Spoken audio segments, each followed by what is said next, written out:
Suresh Raina was, one of those really young, exciting talents who was coming through the Indian system. Sort of around in the 2000s, sort of the middle of the 2000, 2004, 2005.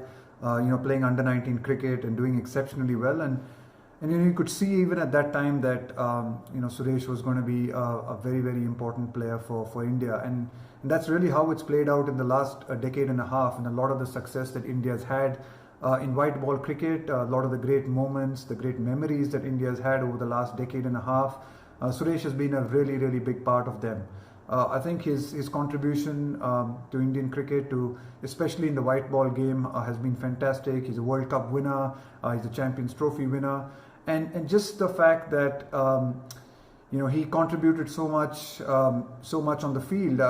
Just his energy, the enthusiasm he brought, the way he raised the standard of fielding. It was one thing you always felt Suresh did all the difficult things for India. Batting lower down in the order.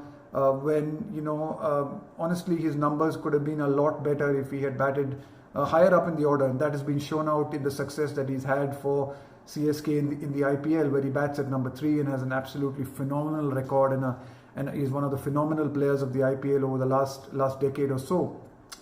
But for India, for most part of his career, he batted lower down in the order. He fielded at the difficult positions. He bowled some very handy overs. And always brought a lot to the team. Someone who I will think of as a terrific team man who always gave his best, brought some great energy to the game, and was a very, very skillful batter. I guess he couldn't replicate the success of a debut 100 and couldn't build on that in his Test career. But be that as it may, I think his contribution in one-day cricket to India was fantastic, and he was part of a very, very successful Indian one-day team and over the last decade and a half.